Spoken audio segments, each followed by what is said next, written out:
네, 시스템실 프레젠터 좀 부탁드립니다. 네, 프레젠터가 안 나왔네요.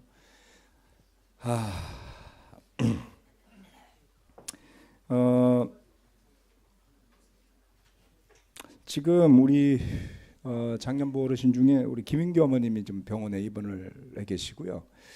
그리고 우리 박종호 형제 어머님이 교회를 나오시진 않지만, 네, 감사합니다. 무릎 수술을 하시고 또 입원을 해 계세요. 우리 잠깐 기도하고 말씀 나누도록 하겠습니다. 다 같이 잠깐 기도합시다. 아버지 하나님, 우리가 이렇게 건강한 모습으로 함께 주님을 찬양하고 예배드릴 수 있으니 참으로 감사합니다. 우리 팀들은 지금 야외에서 나가서 수련회를 진행하고 있고 다치고 또 아픈 사람 없이 무사히 잘 마무리하고 오게 되기를 기도합니다. 또한 주님, 우리 사랑하는 김인규 어머님 또 병원으로 입원해 계신데 빨리 쾌유되어서 함께 예배드리기를 원하고, 우리 박종호 형제 어머님 참 무릎 수술하시고 또 회복 가운데 있습니다. 고통도 있고 또 시간도 걸리는 일이겠지만은 빨리 회복하셔서 또 건강하신 모습으로 또 주님께서 허락하실 때 또 교회에서 배웠으면 하는 마음입니다. 우리 장년부 어르신들 늘 건강하신 모습으로 지켜주시니 감사드리고 주님께서 허락하신 삶을 정말 기쁘고 건강하신 모습으로 잘 지내실 수 있도록 또 축복해 주십시오. 감사드리고 예수님 이름으로 기도합니다. 아멘. 오늘은 잠시만요. 지난 주에 제가 주중에 휴가를 한 이틀 내서 우리 큰아들 신병 수료식, 신교대 수료식을 다녀왔습니다. 제가 근무했던 11사단에 지원을 해서 갔고요. 11사는 잘 모르고 갔는데 수민이가 나중에 굉장히 힘들어하더라고요. 친구들하고 군대 가 있는 동료들한테 물어보더니 우리나라에서 제일 힘든 부대 중에 하나라는 소식을 듣고 굉장히 어려운 마음으로 신교대에 들어갔습니다. 그래서 아무튼 속으로는 너무 잘 됐다 싶었고 제발 좀 우리 아들 군인답게 훈련해 주기를 기도했습니다. 그래서 저런 아빠가 있을까? 있습니다. 그래서 절벽 아래로 굴러뜨려서 살아남는 자들만 자식으로 거두는 그 사자의 기운을 우리가 이야기하는 학교를 제가 나왔잖아요. 밝은 모습으로 아주 너무 잘 지내서 너무 반가웠습니다. 그리고 자대 배치도 잘 받았고 그래서 자랑스럽게 또 우리 동기들한테도 또 아들이 이렇게 현역으로 간 것을 또 자랑을 좀 많이 했습니다. 뭐 전쟁 난다고 뭐 걱정하시는 분들도 있는데 죽을 사람은 이래도 죽고 저래도 죽습니다. 그래서 걱정하시지 말고 그냥 할 일을 묵묵히 하는 게 우리 일 아니겠습니까? 아멘. 자, 오늘 어제 좀 팀 수련회도 다녀왔습니다만은 팀들이 정말 56명 정도 14명씩 조를 4개로 짜가지고 조활동을 하는데 제가 같이 조활동도 하고 저녁에 설교도 하고 끝나고 나서 뭐 게임도 하고 그리고 들어와서 뭐 이런저런 이야기하고 한 새벽 2시 됐더니 머리가 아프더라고요. 팀 선생님도 정말 너무 수고가 많으세요. 그 에너지를 어떻게 따라가겠습니까? 그렇죠? 그래서 우리 팀들이 정말 뜨거운 에너지로 열심히 하나님 사랑하고 설교를 듣는데 정말 눈빛이 초롱초롱한 거예요. 저는 팀 설교 준비하는데 너무 스트레스 받는 거예요. 애들한테 무슨 이야기를 해주겠어요? 제가 우리 애들은 아빠니까 듣기나 하지.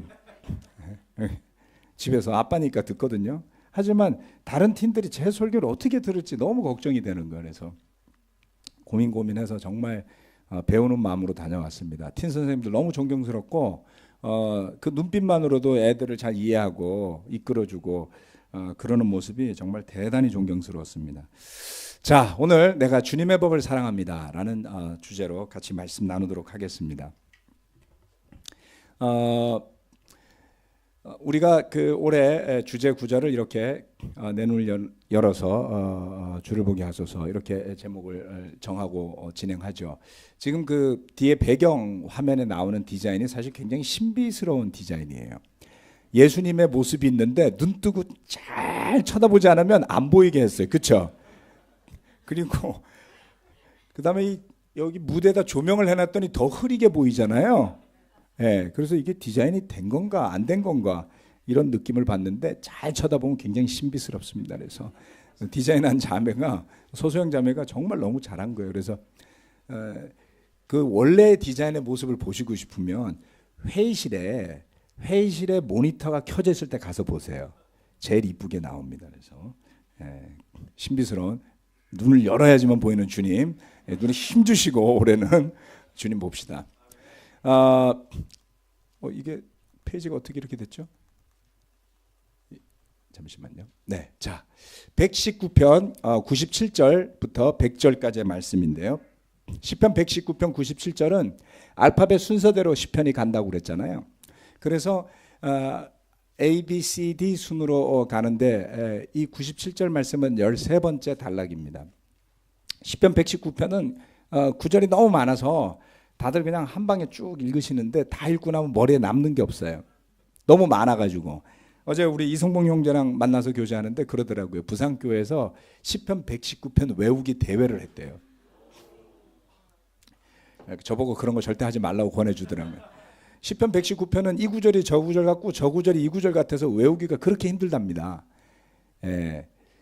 저는 우리 잠실교회에서 할 생각이 없습니다. 왜냐하면 그런 거 하면 잘하실 분들이 여럿 있고 절대 다수가 기죽을 것 같아서 안 하기로 했습니다. 그런데 한 가지 비법이 있어요.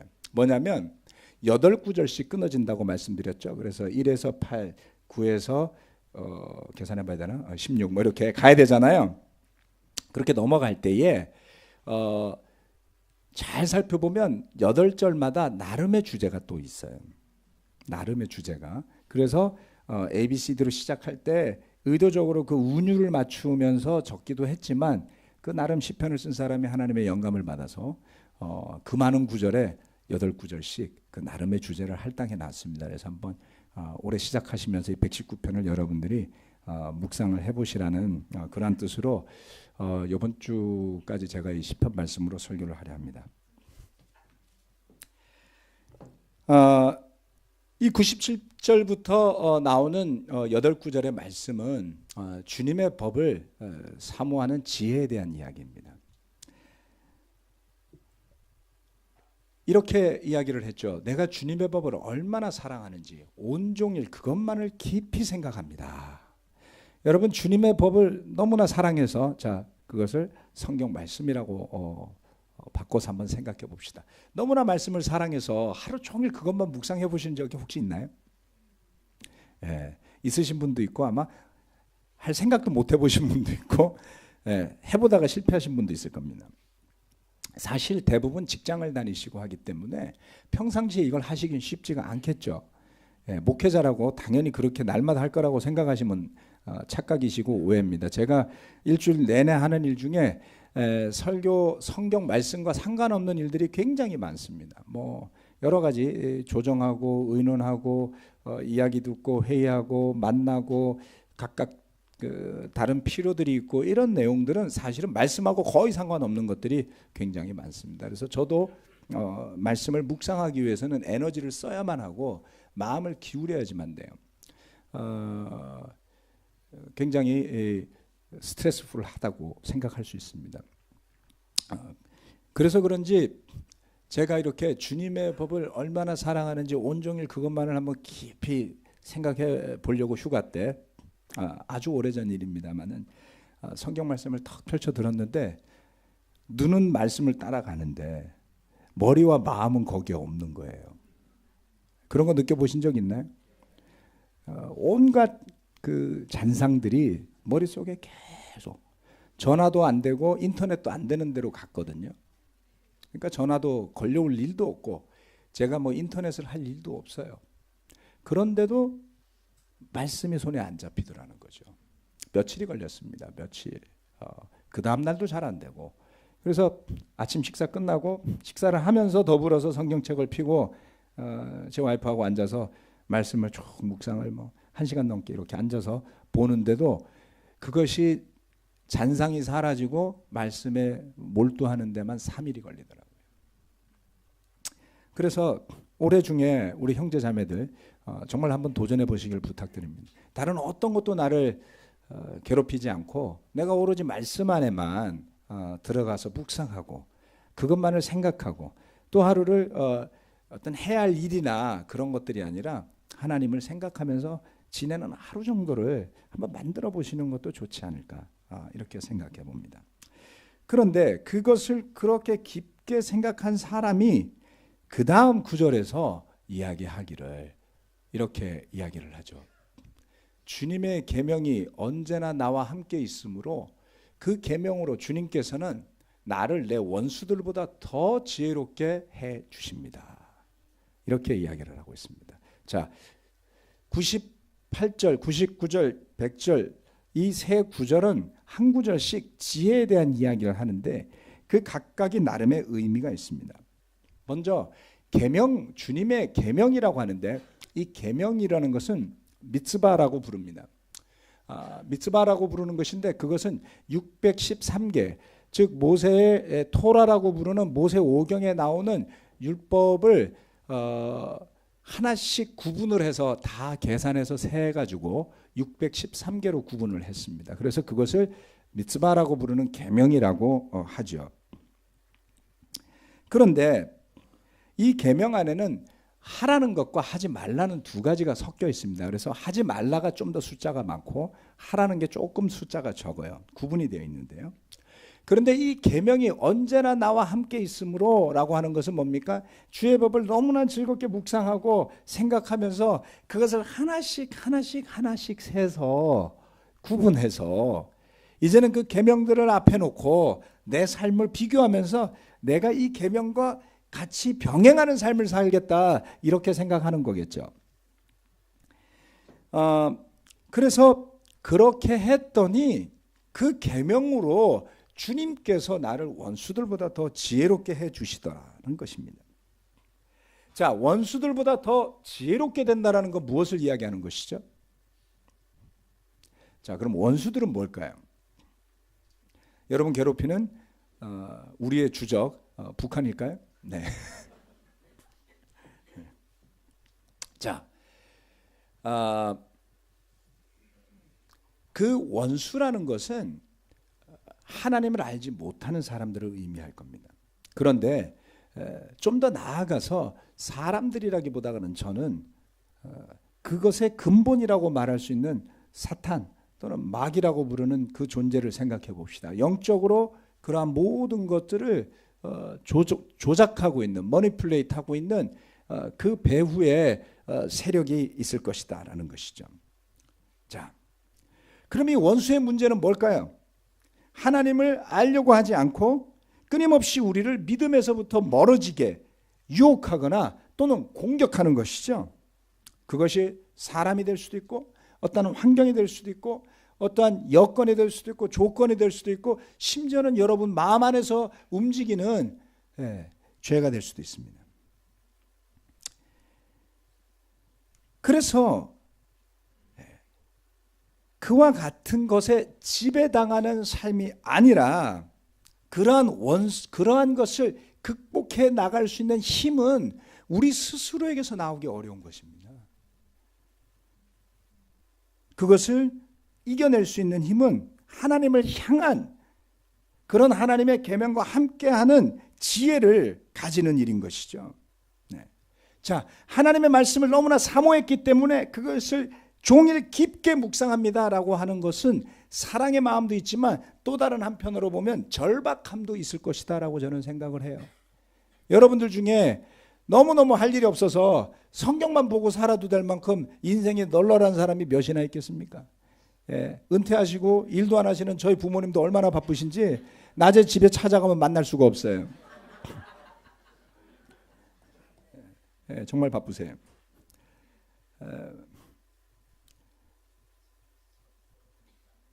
이 계명과 함께 한다는 것은 바로 그 계명을 사모하는 사람들을 그들의 원수들과 구분짓는 지혜의 척도가 되었던 것이죠. 지혜라는 단어는 하캄이라는 그야말로 지혜를 의미하는 단어입니다. 나오는 몇몇 단어가 의미가 다르기 때문에 제가 조금 구분을 드렸습니다. 이 유대인들이 그와 같은 계명들을 신명기 6장의 말씀처럼 손목에 매달고 머리에 매달고 그리고 문지방에 써서 붙이고 그렇게 열심히 살았어요. 자, 율법주의가 낳은 결과를 저는 말하고자 하는 게 아닙니다. 그래서 율법주의와 연관시키지 말고 들어주세요. 율법주의가 아니라 그 순수한 마음으로 말씀을 사모하는 열정이 있었을 때 비로소 얻게 되는 지혜가 있다는 것이 있는 것이죠. 그 유대인들은 613개의 계명을 그렇게 소중히 여기며 삽니다. 그런데 예수님은 우리에게 계명을 몇 개 주셨어요? 우리 머리가 수준이 떨어진다는 걸 아시고 하나밖에 안 주셨어요. 너희에게 새 계명을 준다. 서로 사랑하여라. 너무 쉽고 좋죠. 제가 613개는 외워놓고도 620개, 630개 했는지 헷갈려요. 시간 지나면 외우기도 힘들잖아요. 6, 1, 3 합해서 10 이렇게 외울까요? 자, 근데 예수님은 하나만 주셨어요. 서로 사랑하라. 그렇다면 우리가 주님의 말씀을 사모해서 이 성경 말씀을 묵상하고 서로 사랑하는 말씀을 옆에 두고 내가 그처럼 사랑하는 마음으로 충분할 때에 우리에게 세상의 유혹과 죄의 유혹으로부터 보호받을 수 있는 지혜가 생기지 않을까요? 우리의 능력이 대단해서가 아니라 주님께서 그와 같은 지혜를 우리에게 주실 거다라는 것입니다. 원수들보다 지혜롭다는 것은 원수들보다 내가 더 잘 살고 더 똑똑해지고 그러한 뜻이 아닐 거라고 저는 생각합니다. 두 번째는 다음 구절은 무엇을 이야기하냐면 한꺼번에 다 나왔네요. 자, 스승들보다도 더 지혜롭게 되었습니다라는 말씀입니다. 자, 스승들보다도 더 지혜롭게 되었다. 이게 첫 번째, 이게 순서가 그렇게 뒤죽박죽이 됐죠? 이겁니다. 자, 스승들보다도 더 지혜롭게 되었다.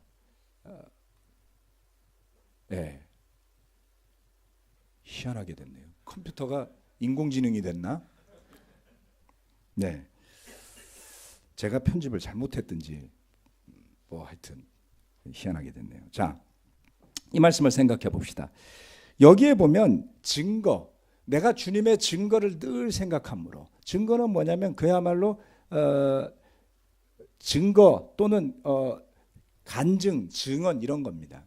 자, 주님의 증거라는 것들이 어디에 있습니까? 하나님을 깨달아 알 수 있을 만한 것들 또 말씀 가운데 있겠죠.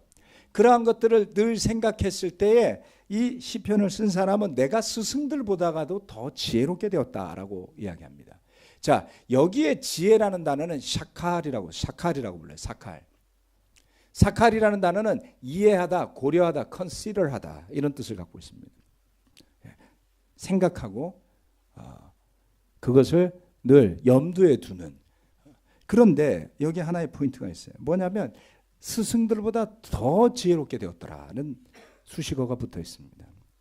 여러분, 이 사칼이라는 단어, 지혜롭게 하다라는 단어는 창세기 3장 6절 말씀에서 하와가 에덴 동산에서 너무너무 생명나무의 그 열매를 탐하던 순간에 지혜롭게 할 만큼 탐스럽다라는 구절에서 나온 지혜라는 단어, 그것이 사칼이라는 단어입니다. 하와가 어떤 유혹을 가졌죠, 그렇죠? 그런데 그 지혜라는 단어가 그때 등장하는 단어입니다. 누구나 가지고 싶을 만큼 탐스러운 지혜, 스승을 능가하게 할 만큼 지혜로운 것. 여러분 그런 생각 해보셨어요? 내가 저 사람보다 더 잘하고 싶어, 내가 저 사람보다 더 뛰어나게 해보고 싶어, 이런 목표를 세워보신 적 있으세요? 그런 사람들은 되게 적극적인 성격, 또는 겉으로는 안 보이지만 속으로는 적극적인 성격일 겁니다. 제가 학교 다닐 때 우리 영어과 교수님 중에 한 분이 나이가 지긋하셨는데 원어민 선생님들이 여러 분 계셨어요. 근데 그분들이 다 교사 자격증을 갖고 계신 분들이었습니다. 근데 이분들이 좀 젊잖아요. 아무래도 제가 지금 생각해 보면 그분들이 한 30대, 나이가 많아야 40대였던 것 같아요. 근데 교수님이 이제 50대 중반 정도 되신 분이셨는데, 이 강사하시는 원어민 강사분들이 실수를 하면 칼같이 지적을 하세요. 그리고 질문을 던지거든요. 그러면 이분들이 답변을 못해요. 그러니까 제가 학생인 제 입장에서는 아니 미국 사람보다 영어를 더 많이 알아서 저 사람들을 쩔쩔매게 하는 질문을 던지는 실력자가 있구나. 나도 저 사람처럼 영어를 좀 해야 되겠다. 또는 더 잘하고 싶다. 이런 기대를 가진 적이 있었습니다. 그래서 그분을 우리가 워킹 인사이클로피디아, 걸어다니는 백과사전이라고 불렀어요. 그래서 강사들이 피해 다녀요, 그분을. 이것은 세상적인 거죠. 네, 내가 정말 더 똑똑해지고 싶다. 더 잘해보고 싶다. 그런 생각 가지는 사람은 사실 좀 오만하다 이렇게 볼 수 있습니다. 교만한 것이죠. 그런데 여기에 스승을 능가하는 지혜를 구하는 이야기가 나오더라는 겁니다. 이거는 뭘까요? 하나님을 믿는 믿음에 있어서 그러한 세상적인 타고남을 위한 지혜를 구하는 것이라고 볼 수 있을 것인가? 그렇지가 않습니다. 왜냐하면 여러분 한번 생각해 보세요. 내 믿음이 더 깊어진 것을 가지고 자랑할 수 있을까요? 시쳇말로 그런 사람 재수없다 그러잖아요. 내가 말씀을 더 많이 하는 걸로 드러내고 자랑하는 걸까요? 우리가 하나님을 더 잘 알게 되고 더 깊게 믿게 된다면 그 말씀에 충실하게 더 섬기고 더 사랑하고 더 나아가서는 조금 전에 박한수 정자가 나눠주셨듯이 그 자기의 모든 것을 내어주신 예수님처럼 목숨까지 내어주는 경지에 도달해야 되는 것 아닐까요? 복음의 진리는 세상의 이치와는 다르게 간다라고 봐도 과언이 아닐 겁니다. 주님이 말씀하셨죠. 너희 중에 으뜸이 되고자 하는 자는 남을 섬기는 자가 되어라. 그랬더니 제자들이 잔머리를 굴렸어요. 그래? 그럼 내가 으뜸이 되기 위해서 섬겨야지. 이게 우리 수준이죠. 주님은 그런 게 아니에요. 그냥 섬기는 사람이 으뜸이라는 뜻이에요.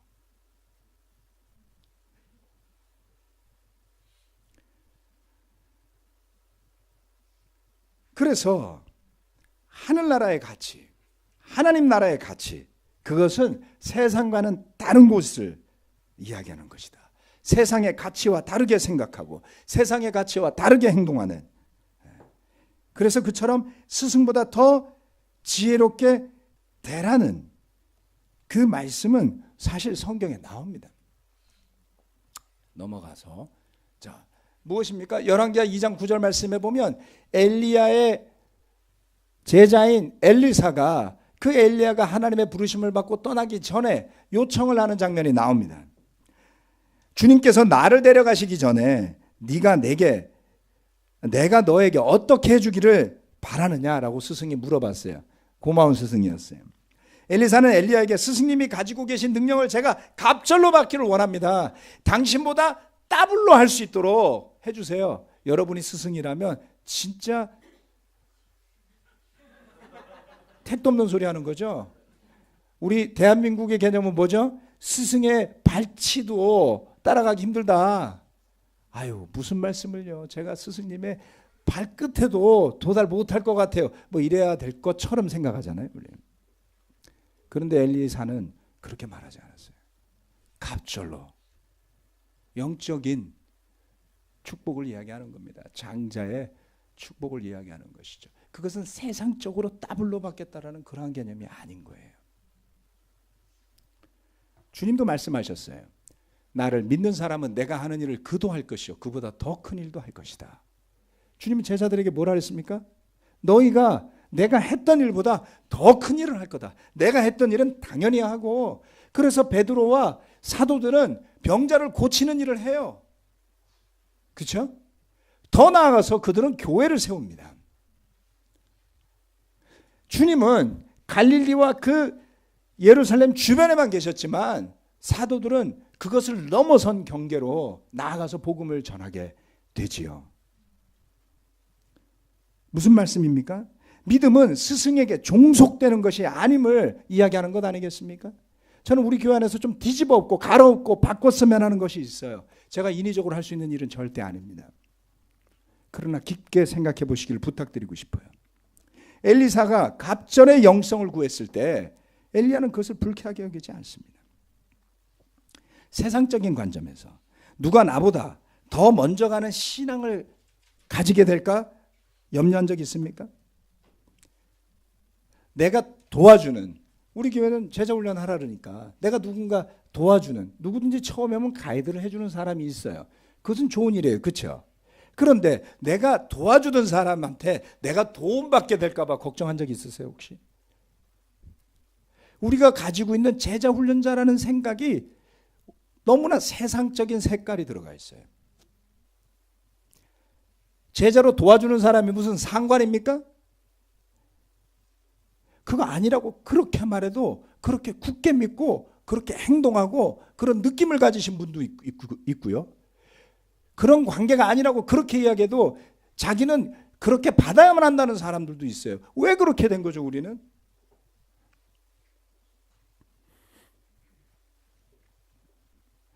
앞서가고 뒤서가고. 주님이 말씀하시죠. 먼저 간 사람이 나중되고 나중된 사람이 먼저 될 수 있다고. 그렇죠? 우리는 그것도 뭐라고 생각하냐면, 그래 내가 뒤에 시작해도 내가 너보다 앞설 수 있어. 세상하고 뭐가 다릅니까? 하나님 나라 안에서 앞서가고 뒤서가고 진짜 중요할까요? 세상적인 가치가 주님의 나라 안에서 작용하지 않는다는 뜻이에요. 저를 포함해서 우리 모두는 그렇습니다. 이런 것들은 세상적인 가치예요. 물론 우리가 완전히 자유로울 수 있을 것 같지는 않습니다.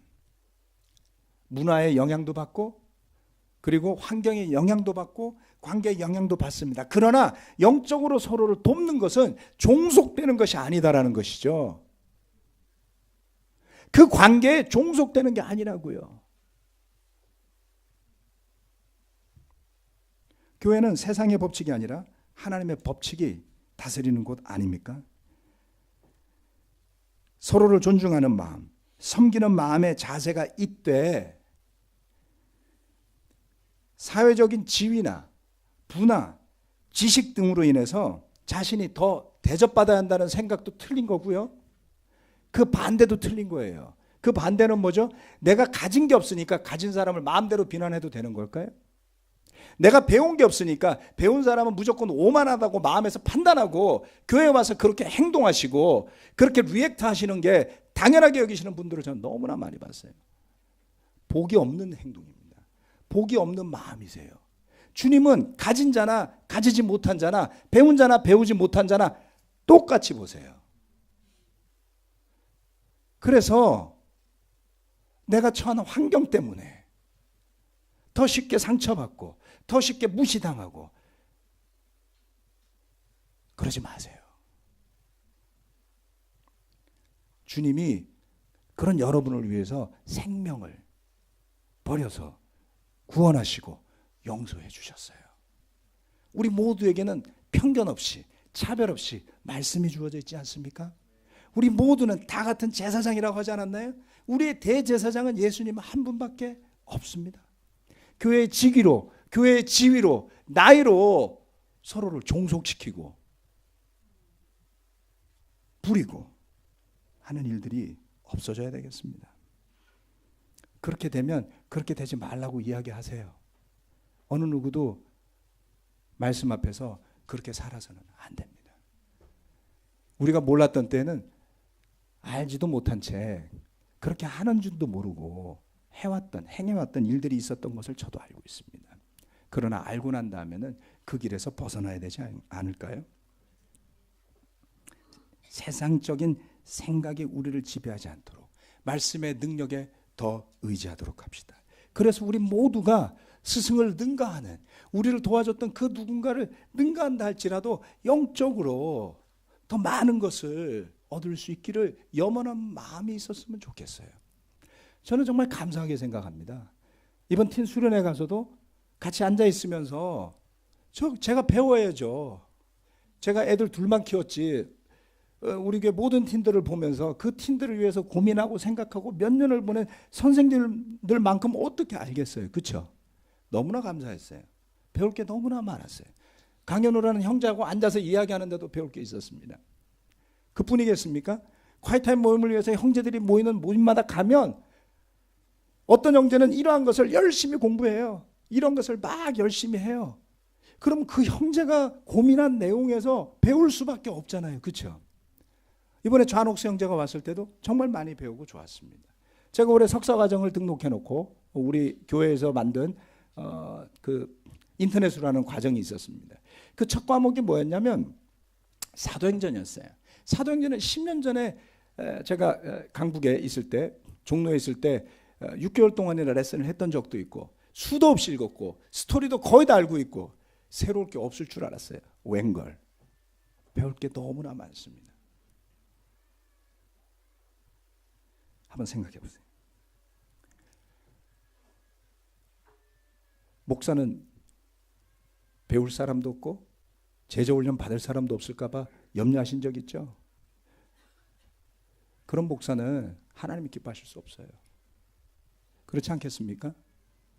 그러면 나는 어제 세례받은 사람이니까 뭐가 다르겠습니까? 우리는 다 똑같은 거죠. 말씀 안에서. 종속될 필요 없습니다, 여러분. 주님 앞에서 당당하게 서시고 그리고 누구든지 말씀을 사모하시고 그 안에서 깊어지시고 스승을 능가하는 것을 위해서 세상적인 마음이 아니라 영적인 마음으로 힘써 주시길 부탁드리고 싶습니다. 아멘. 그래서 이 교회 안에서 그러한 다툼은 좀 없어졌으면 좋겠어요. 점점 더 옅어졌으면 좋겠습니다. 세상적인 생각이 중심이 되지 않도록, 그러한 생각이 나를 가리지 않도록, 그러한 생각이 우리를 가리지 않도록, 그러한 생각이 나를 가리면 부끄러워하면서 회개하시면 돼요. 그러한 가치가 저를 지배할 때마다 저도 내놓습니다. 유혹이 있습니다. 내려놔야지 되겠죠. 그 다음은 더 나아가서 노인들보다 슬기롭게. 우리 장년 버르신들, 아멘. 제가 최근에 굉장히 안타깝기도 하고 저를 겸손하게 하는 일들이 많아요. 그 중에 하나는 뭐냐면 예전에는 안 그랬는데 요즘에는 물을 엎지르는 일이 많아졌어요. 집에서. 컵이 자꾸 넘어져요. 이게 뭐지? 우유도 엎지르고 컵도 엎지르고. 어제는 세차하다가 그 배수로 철판 있죠? 거기 걸려서 엎어졌어요. 제가. 이게 무슨 일이지? 곰곰이 고민을 해봤습니다. 운동신경이 좀 떨어진 거죠. 50 넘어서부터 이래요. 발이 옛날처럼 안 움직여지는 것 같아요. 손이 옛날처럼 안 움직여지는 것 같아요. 그렇죠? 그래서 이제 아무 생각 없이 손을 움직이는 게 아니라 약간 더 힘을 줘서 이렇게 들어야지. 제가 저희 부모님 생각을 많이 하게 됐습니다. 야, 어르신들은 이제 그 단계도 훨씬 넘어가신 거잖아요. 그죠? 근데 잘 적응하고 계시고 굉장히 만족스러워 하시면서 잘 사시는 거예요. 늘 이렇게 여기저기 아프신데도 불구하고 많이 배워야 될 것 같습니다. 제가 그래서 여쭤보기로 했어요. 어떻게 하면 되겠습니까? 이렇게. 그런데 노인이라는 단어는 성경에서는 결코 나쁜 의미가 아닙니다. 내가 주님의 법도를 따름으로 노인들보다도 더 슬기로워졌습니다. 자, 여기에 노인들이라는 단어는 장로라는 뜻도 포함되어 있습니다. 이스라엘의 장로들은 존경받는 사람들이었죠. 백발은 지혜와 존경의 성숙함의 상징입니다. 오늘날 시대가 왜 이렇게 됐는지 모르겠어요. 노인들을 무시하고 무슨 회피해야 될 대상인 것처럼 여기는 풍토가 우리나라에 만연해 있습니다. 자, 여기에 보면 슬기라는 단어가 나옵니다. 빈이라는 건데요. 이것은 분별하다, 구분하다라는 뜻을 갖고 있습니다. 분별하고 구분하는 것이죠. 구별하는 지혜 어디서부터 오는 걸까요? 분별하는 지혜 경험에서 오지 않을까요? 경험을 해본 사람만이 알 수 있고 누릴 수 있는 특권입니다.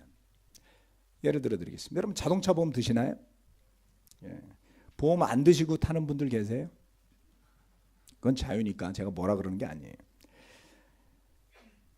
자동차 보험을 드는 이유는 사고가 날 것을 두려워하기 때문입니다. 자, 반대로 이야기해서 절대로 사고 나지 않을 것을 믿는 사람은 보험 드실 필요 없어요. 근데 운전해 보세요. 반드시 사고 납니다. 제가 자동차 사고를 처음 겪은 게 운전을 시작한 지 한 3년 정도 되는 해였어요. 그 전까지는 저는 사고가 안 날 거라고 여겼습니다. 첫 사고가 났는데 그 첫 사고는 제 와이프의 차를 운전해서 아파트에서 나서다가 바로 앞에 서 있는 트럭을 받았어요. 성에가 껴가지고 앞이 안 보였어요. 제가 게으르니까 운전석만 닦았거든요. 그 차가 운전석 옆에 서 있었어요. 그래서 박았어요. 그래서 제가 이건 그야말로 우연한 사고다, 그렇게 생각했죠. 그래서 두 번째 교통사고가 났습니다. 동경에 가서. 세 번째 교통사고도 났어요. 그때부터 뭐라고 생각할까요? 사고는 반드시 난다. 차를 운전하면 사고가 난다. 조심해도 사고는 난다. 보험은 반드시 들어라. 경험이죠. 여러분 의료보험 왜 드세요? 안 아픈데. 그렇죠? 아플 때가 반드시 온다. 믿음이잖아요. 제가 10년 전에 몽골에 갔을 땐 자동차 보험도 없더라고요. 근데 타고 가던데 형제가 졸아가지고 차가 굴을 뻔했어요. 갈 때마다 목숨 걸고 갔습니다. 최근에는 보험이 생겼어요. 왜요? 사회가 성숙해진 거죠. 자본주의 사회에서 자리가 잡힌 겁니다. 왜 젊은이들은 어른들의 충고를 잔소리처럼 여길까요? 경험해보지 않았었죠. 아직 자기 인생에서 안 일어났기 때문이 아니겠습니까? 내가 주님의 법도를 따름으로 라고 이야기했습니다. 법도를 따르는 것은 그것을 알기 때문일 수도 있지만 때로는 경험해보지 않았어도 그것이 단순히 법도로 되어 있기 때문에 따르는 것들도 있습니다. 하나님의 말씀, 주님의 법도를 따르는 것은 이처럼 젊거나 나이가 많거나의 차이를 뛰어넘게 하는 분별력을 줌을 이야기하는 것입니다. 하나님, 절대적인 존재, 창조주께서 주신 법이니 알건 모르건, 경험을 했건 안 했건 우리는 모르는 게 너무 많잖아요. 그래서 잘 몰라도 애써서 순종했더니 분별력이 생기더라. 더 슬기로워지더라. 이렇게 이야기를 합니다. 그래서 우리는 더욱 확실하게 하나님을 아는 길로 나아갈 수 있게 되는 것이죠. 그 다음 구절은 이렇게 이야기하지 않습니까? 주님의 말씀을 지키려고, 이게 101절이에요. 주님의 말씀을 지키려고 나쁜 길에서 내 발길을 돌렸습니다. 맞습니다. 주님의 법도가 우리에게 필요한 이유는 뭘까요? 우리가 알지 못하는, 우리의 힘으로 이겨낼 수 없는, 우리의 힘으로 피해갈 수 없는 나쁜 길이 있더라는 것입니다. 믿음의 길은 어려워요. 예수님은 좁은 길이라고 하지 않았습니까? 여러분, 우린 끊임없는 모순 속에 살아갈 겁니다. 우리는 어떻게 해서든 우리 구원의 길을 편하게 만들고 싶어 할 거고요. 그렇죠? 네. 그런데 주님은 정해놨어요. 그 길을 우리 마음대로 넓힐 수 있는 게 아니라고. 사도 바울은 이렇게 이야기를 했습니다. 로마서 16장 19절 말씀에서 여러분의 순종은 모든 사람에게 소문이 났습니다. 나는 여러분의 일로 기뻐합니다. 나는 여러분이 선한 일에는 슬기롭고 악한 일에는 순전하기를 바랍니다. 구별해서 분별해서 슬기가 있어서 마땅히 가져야 할 마음과 그렇지 않은 마음을 좀 구분하셔야지 됩니다. 좋지 않은 마음이 들 때 그 마음 껴안고 살지 마세요. 하나님이 기뻐하실 것 같지 않은 생각은 생각도 가능하면 갖다 버리세요. 잘 안 돼요. 내 힘으로도 안 돼요. 그럼 기도하세요. 어떤 생각은 쉽게 버릴 수 있어요. 어떤 생각은 버려지지도 않고 끝까지 괴롭힐 겁니다. 그럼 기도하세요. 주님의 은혜를 구하십시오. 앉아서 묵상해 보면 이 생각이, 이 마음이 주님이 기뻐하실 것인지 아닌지 알 수 있어요. 복된 것인지 그렇지 않은 것인지 알 수 있습니다. 선한 것인지 악한 것인지 알만해요. 그렇죠? 껴안고 사시지 마세요. 우리가 모든 것을 알아야만 할 수 있는 것은 아닙니다. 마치 자동차 공학을 배우지 않은 사람들이 운전 잘하고 있고요. 연력학을 배우지 않은 사람들이 차도 끓이고 밥도 지어요. 그렇죠? 물리학 하시는 분한테 물어보세요. 물이 끓는 게 왜 끓는지 모른대요. 아직도. 박정호 형제한테 가서 특별 강의를 부탁해 보세요. 물이 왜 끓는지 모른대잖아요. 그러면서 하나님이 있다 없다 그런 말 하면 안 되는 거예요. 그렇죠? 그런데 우리는 물 끓여서 밥 해먹고 산단 말이에요. 비록 영적인 일에 관한 것들이지만 모든 것을 알아서 하지 못할 수도 있습니다. 여러분. 성경 말씀이라는 창을 통해서 설명되어진 그 하나님의 모습 알게도 우린 벅차지 않습니까? 그래서 날마다의 그 일상이 우리를 지치게 하고 우리의 초점을 하나님으로부터 멀어지게 뺏어갈 때에 여전히 우리 마음의 중심을 그 하나님의 말씀, 그 하나님의 계명, 그 하나님의 법에 두고 한번 시작해 보시기를 권해드리겠습니다. 어찌 보면 저는 영적인 여러 가지의 활동들이 있지만 그 중심 안에 이 말씀이 깊게 뿌리 잡고 하나님의 말씀의 능력을 의지하려고 할 때 조금씩 하나님이 허락해 주시는 길과 힘이 있는 것 같다라는 것을 느끼곤 합니다. 한 해 시작을 정말 말씀을 사랑해서 그것을 묵상하고 그 기쁨 안에 머물며 때로는 이해가 가지 않는다 할지라도 순종하는 마음으로 사람에게 종속되는 것이 아니라 복음 앞에서 하나님 앞에서 깊어지고자 하는 결심으로 시작해 보시길 권해드리겠습니다. 말씀 마칩니다. 아멘.